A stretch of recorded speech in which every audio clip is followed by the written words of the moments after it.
Ladies and gentlemen, before we begin, I must urge you to be incredibly critical of the stage in front of you and all that resides on it. Look closely, I implore you, at the ornate woodwork and the fancy curtains. Observe how it comes together impressively, and do not be fooled. You're starting to see it, I can tell. The knotted tree flesh is not pretty or fancy. It twists about sickly and wrenches itself about. What at first seemed pleasing, you can clearly see now, is merely a representation of violence. You know the hacking, sawing, and whittling which assaulted this wood, and these carvings are only the veneer of beauty while masking the ugly inside. The same can be said of all things beautiful. Open the curtains. May I have the pleasure of introducing yours truly, the weaver of this web. That is me in the charcoal suit, with the braids of white hair. I look out of place, dear audience, for I am out of place, as are you. The titans we see about the table are not of this earth. No soil could spawn creatures like these. The Red King sits stage left. Notice his fierce look. Observe how he assails his food. Look how assertive his crimson robes are. Truly, this man is a force to be reckoned with, and words like compromise and weakness are not in his vocabulary. He scowls at the grand feast before him as if it were meager peasant food. This is a man who truly believes he is a god among men. His fiery anger surfaces easily and often, and no sane man would call him the best king of Redania. The Red King has blood of hundreds on his brutish, gloved hands. Children are taught never to question the king, for he would skewer you in an instant if you displeased him.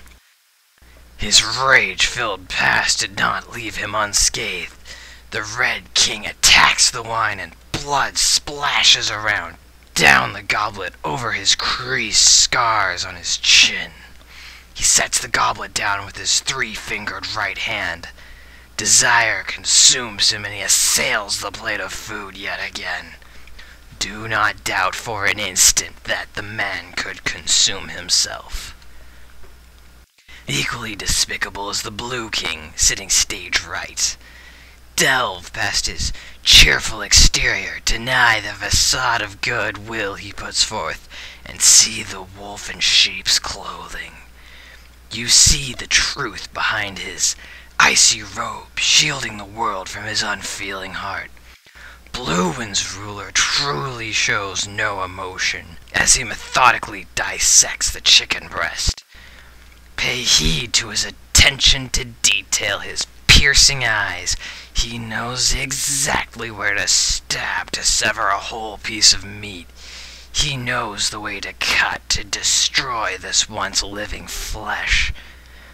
It now would come as no shock to you if I told you these cold, uncaring hands are the same ones that stole the air from his elder brother, ensuring the Blue King's rule.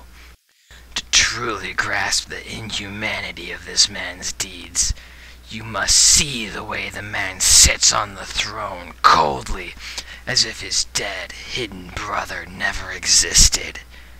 It was merely an entry fee to play this game. You see it now, I'm sure of it. His warm exterior is not convincing enough to mask the truth. Behind those glimmering sky eyes lies the ability to kill one without a moment's pause. Emotionless iron trims his leather gloves. The last actor here is King Gold, the host, inhabiting center stage. The erring child would see sunshine, glee, and goodwill in Goldar's King, but not you, audience. No, you are like me. And every man here is on display for you to criticize justly. King Gold is no different, and his crime is perhaps the worst. His graciousness to host such a grand feast, and his veneer of cheer are sleights of hand, for this man is a magician of speech. All his deeds are boasts, and he spends the feast, gauging others' worth in comparison to him. He looks at King Red's ruby necklace and compares the carat of gold to his silver amulet. He compares the sheen of King Blue's hair to his own, searching for discrepancy. This king has forever misled his country. He's suspicious of all his knights and lords. Anyone too skilled is promptly executed, and another is shipped in. Every bit of power a person has puts them closer to being a threat of assassination and seizure of the throne. Greed and cowardice are bastardized together to create a dangerously unstable ruler. These three countries, Goldar, Redania, and Bluewin, have dangerous rulers that we, as sympathetic souls, can agree the world would be better off without. But it isn't your call to make. Sitting in the background of the scene are servants, running around, hoping not to displease the kings. Their work is dangerous, and their lives mean nothing to these scowling behemoths.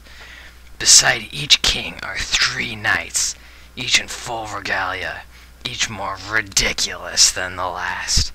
In this time of peace, rusty metal fails to fit this next generation of warrior.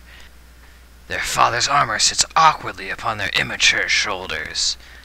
All their fathers undoubtedly died in the Great War, where the 3 powerful outer countries laid waste to the minuscule insect nations. The 3 powerhouses scarred the inside land and made it near uninhabitable. But at least it was theirs. The Red King of Anger smashes the silence. This truly is a magnificent feast. It is almost as if you were trying to show the great land of Redania up. I'm sure he's merely being gracious, the Blue King injects. I wouldn't want to portray my nation in a bad light.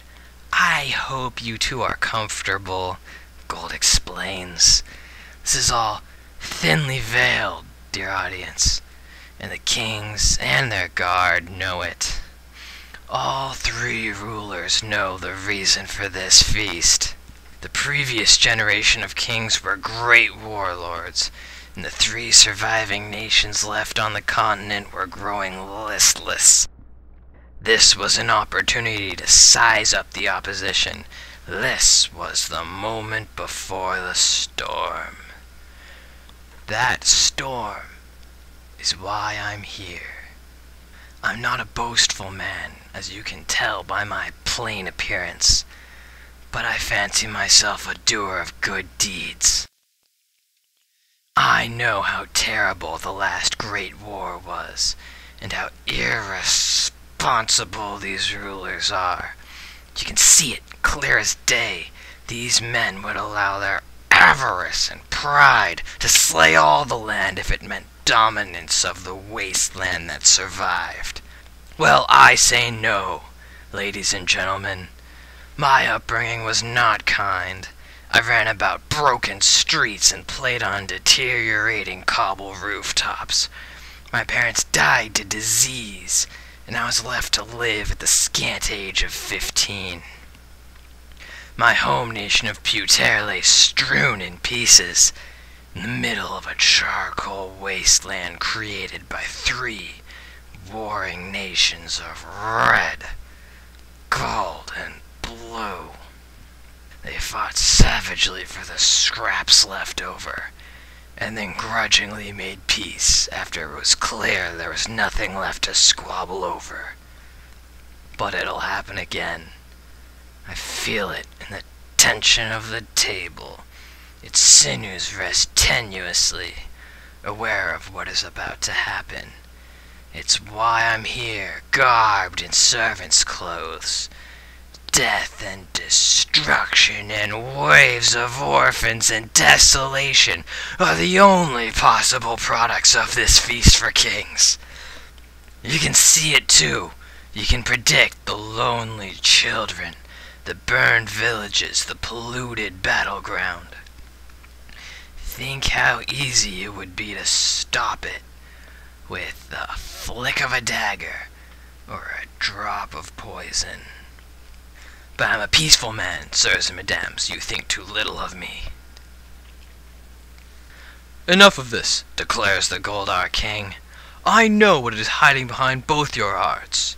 Evil deceit, plots to murder everyone in this room run afoot behind those calculated eyes.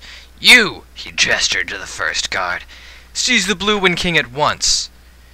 you fraud, inviting us here to attack us, the Blue King exclaims. He gestured for one of his men to fight. Not wanting to be left out of a good battle, Redania's king quickly sent a man to the fray. The three men watched the close battle disinterestedly while eating. The kings weren't athletic, to say the least, and any physical exertion would have been silly. Three men who had no qualms with one another were mercilessly fighting center stage, and at least one would die. The kings thought nothing of it. How very typical of them. Swords are forced together when they'd rather be home in their hilts. Soldiers who want nothing more than to start a family are dangling over the edge of a deadly precipice with death looking down on them. With the crash, the battle was over as it had started. The Red Knight lay dying on the floor alongside the Gold Knight, and Blue staggered back to his king. Wine flowed from the two dying men as blood was poured into goblets. The kings were eating the whole time. It's just sick, ladies and gentlemen. The Blue Wind King began to gloat, angering Redania and provoking Goldar. Soon a second battle was underway. The drink of kings sloshed across the floor as the kings calmly drank their citizens' lives away. Goldar wins. 2 men lose. The next bloodbath went to Redania. The kings were tied with only their haggard champions who had already fought left over. So the kings continued to eat, but watched another carefully. I'd had enough. Death seeped from the room. It had been piling up from the moment I entered. The moment I stepped through the veil of faked hospitality, I knew. You saw how evil they were, dear audience. Their brutishness and apathy pollutes the world and kills people.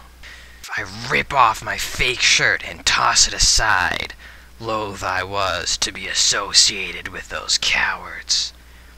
No one should know I was there. I left and never returned. I later learned it was fortuitous that I left when I did.